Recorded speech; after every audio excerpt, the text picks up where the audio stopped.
പ്രിയപ്പെട്ടവരെ, നമ്മൾ അടുത്ത ഇന്ത്യൻ നാഷണൽ കോൺഗ്രസിൻ്റെ അടുത്ത ഭാഗത്തേക്ക് പോവുകയാണ്. ഒന്നാമത്തെ ക്ലാസ് വളരെ നല്ല രീതിയിലാണ് വ്യൂസ് നിങ്ങൾ അറിയിച്ചത്. നമ്മുടെ വാട്സപ്പ് ചാനലുകളിലും അതൊക്കെ കുട്ടികൾ എത്രത്തോളം നമ്മൾ ചില ക്ലാസ്സുകളിലൊക്കെ ഒരുപാട് കാര്യങ്ങൾ ഡീറ്റെയിൽസ് പറയുന്നതിന് പകരം ഏറ്റവും ഇമ്പോർട്ടൻ്റ് ആയ കാര്യങ്ങൾ എളുപ്പത്തിൽ പഠിക്കുക എന്നുള്ളതാണ് ഈ ക്ലാസ്സിൻ്റെ ഏറ്റവും പ്രത്യേകത. അപ്പോൾ നിങ്ങളുടെ കൂട്ടുകാർക്കൊക്കെ നിങ്ങൾ ഷെയർ ചെയ്ത് കൊടുക്കുക. കുറഞ്ഞ സമയത്ത് പഠിക്കുക എന്നുള്ളതാണ് ഇമ്പോർട്ടൻറ്റ്. നമ്മൾ യാത്ര ചെയ്യുന്ന സമയങ്ങളിലൊക്കെ നമുക്ക് നോട്ട് ചെയ്യാം. അങ്ങനെയാണ് നമ്മൾ ഓരോ ടോപ്പിക്കുകളും പോകുന്നത്. അപ്പോൾ നിങ്ങൾ സബ്സ്ക്രൈബ് ചെയ്യുക.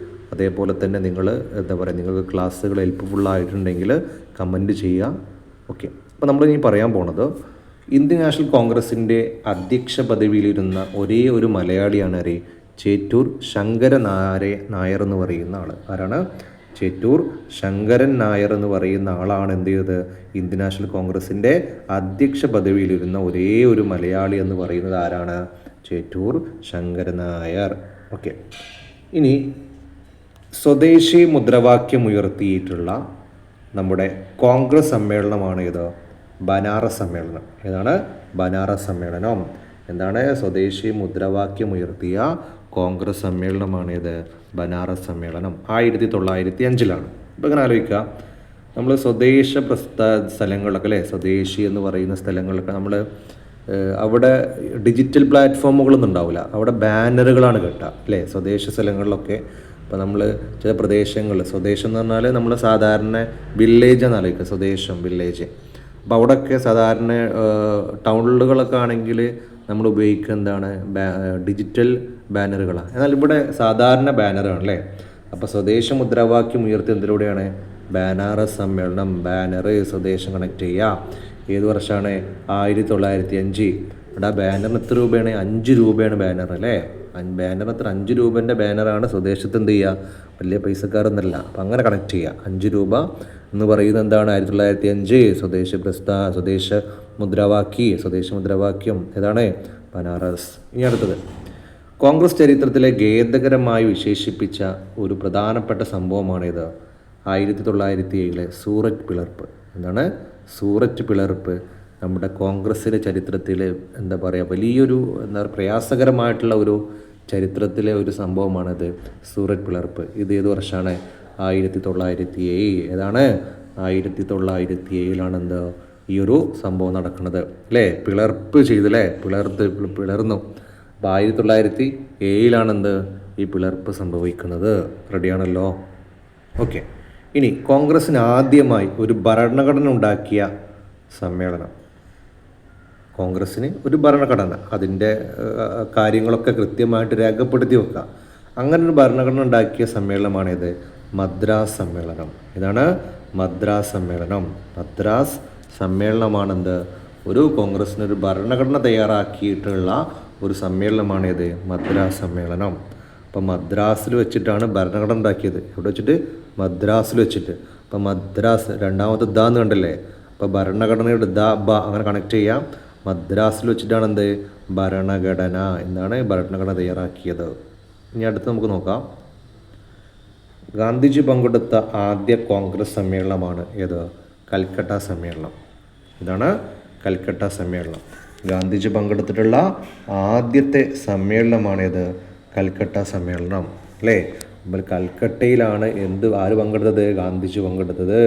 1901 ആദ്യത്തത്. അപ്പോൾ കൽക്കട്ട സമ്മേളനം ഗാന്ധിജി പങ്കെടുത്ത ആദ്യത്തെ കോൺഗ്രസ് സമ്മേളനമാണ്. ഇനി നെഹ്റു പങ്കെടുത്ത് നോക്കാം നമുക്ക്. നെഹ്റു പങ്കെടുത്തിട്ടുള്ള ആദ്യത്തെ കോൺഗ്രസ് സമ്മേളനമാണിത് ബങ്കിപ്പൂർ സമ്മേളനം. ഇതാണ് ബങ്കിപ്പൂർ സമ്മേളനം. നമ്മുടെ നെഹ്റു പങ്കെടുത്തിട്ടുള്ള സമ്മേളനമാണിത് ബങ്കിപ്പൂർ സമ്മേളനം. ഇത് 1912 ബങ്കിപ്പൂർ സമ്മേളനം. 1912 എന്ത് നടന്നത്? ബങ്കിപ്പൂർ സമ്മേളനം നടന്നത്. അപ്പോൾ 12 നെഹ്റു പങ്കെടുത്തത് ബങ്കിപ്പൂർ സമ്മേളനം. ഏത് വർഷമാണ്? 1912. ഇനി 1907 നേരത്തെ പറഞ്ഞു സൂററ്റ് പിളർപ്പ് പറഞ്ഞല്ലോ. അതിനുശേഷം വീണ്ടും കോൺഗ്രസ് പിളർന്ന് ഏത് വർഷം? 1918. ഏതാണ്? 1918. ഏതാണ്? 18. അപ്പോൾ നേരത്തെ ആലോചിക്കാൻ നമ്മൾ പിളർന്നു. പിളർന്നു ഏത് വർഷം? 1907. പിന്നെ 18 എന്ത് ചെയ്തു? വീണ്ടും പിളർന്നു.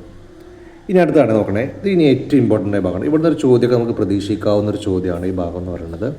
നമ്മുടെ കോൺഗ്രസ് സമ്മേളനത്തിൽ ഏറ്റവും പ്രധാനപ്പെട്ട ചരിത്രത്തിൽ രേഖപ്പെടുത്തിയിട്ടുള്ളൊരു സമ്മേളനമാണ് ലാഹോർ സമ്മേളനം എന്ന് പറയുന്നത്. ഏതാണ് ലാഹോർ സമ്മേളനം? ഈ സമ്മേളനത്തിന് അധ്യക്ഷ വഹിച്ചത് നമ്മുടെ നെഹ്റു ആണ്. ആരാണ്? നെഹ്റു ആണെന്ത് നമ്മുടെ ഈ ഒരു സമ്മേളനത്തിന് അധ്യക്ഷ വഹിച്ചത്. ഏത് ലാഹോർ സമ്മേളനത്തിന്? ഡേറ്റും വർഷം ഇമ്പോർട്ടൻ്റ് ആട്ടോ. 1929 ലാഹോർ സമ്മേളനം നടന്നത്. അപ്പോൾ ത്രിവർണ്ണ പതാക ആദ്യമായി ഉയർത്തിയ കോൺഗ്രസ് സമ്മേളനം കൂടിയാണ് ഏത്? ലാഹോർ സമ്മേളനം. ലാഹോർ സമ്മേളനത്തിലാണ് നമ്മുടെ ത്രിവർണ്ണ പതാക ആദ്യമായിട്ട് ഉയർത്തിയത്. ഇനി പൂർണ്ണ സ്വരാജ് പ്രഖ്യാപിച്ച സമ്മേളനമാണേത്? ലാഹോർ സമ്മേളനം.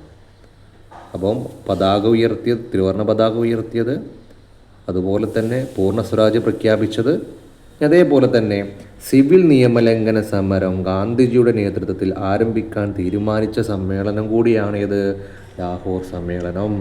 അപ്പോൾ ഏറ്റവും പ്രധാനമായിട്ടും പ്രത്യേകത എന്ന് പറഞ്ഞാൽ 3 പ്രത്യേകതകളാണ്.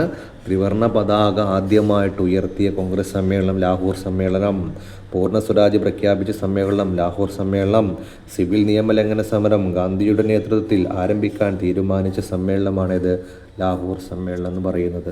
അല്ലേ? പതാക ഉയർത്തിയിട്ട് എന്ത് വേണം? പൂർണ്ണ സ്വരാജ് വേണം. അല്ലേ? പതാക ഉയർത്തുമ്പോൾ പൂർണ്ണ സ്വരാജ് വേണം. എന്നിട്ട് ഗാന്ധിജി എന്തിനു തീരുമാനിച്ചു? സിവിൽ നിയമലംഘന സമരം, നമ്മുടെ ഉപ്പു സമരമൊക്കെ ഉണ്ടല്ലോ 1930, അല്ലേ? 29 ഇത് ആരംഭിക്കുന്നത് ലാഹോർ സമ്മേളനം. തൊട്ടടുത്ത വർഷം ഇത് ആരംഭിക്കുന്നു, ഉപ്പു സമരങ്ങൾ ആരംഭിക്കുന്നു. അപ്പം ഗാന്ധിയുടെ നേതൃത്വത്തിൽ സിവിൽ നിയമലംഘന സമരം, പതാക ഉയർത്തുന്നു, പിന്നെന്താണ് നമ്മുടെ പൂർണ്ണ സ്വരാജ് പ്രഖ്യാപിച്ചത്. വളരെ നമ്മൾ പഠിക്കുന്നത് ഇങ്ങനെ റിപ്പീറ്റ് ചെയ്ത് പഠിക്കുക എന്നുള്ളതാണ് ഏറ്റവും ഇമ്പോർട്ടൻറ്റ്. അങ്ങനെ തന്നെ പഠിച്ചാൽ നിങ്ങൾക്ക് PSC എളുപ്പത്തിന് ക്രാക്ക് ചെയ്യാൻ പറ്റും. നമ്മൾ കൂടെ കൂടിക്കോളൂ. ഓരോ വിഷയങ്ങളും സിമ്പിളായിട്ട് നമ്മൾ എന്ത് കാര്യങ്ങൾ ചെയ്യും. എന്ത് ഡൗട്ട് ഉണ്ടെങ്കിൽ നമുക്ക് ചോദിക്കാവുന്നതാണ്. Okay, thank U.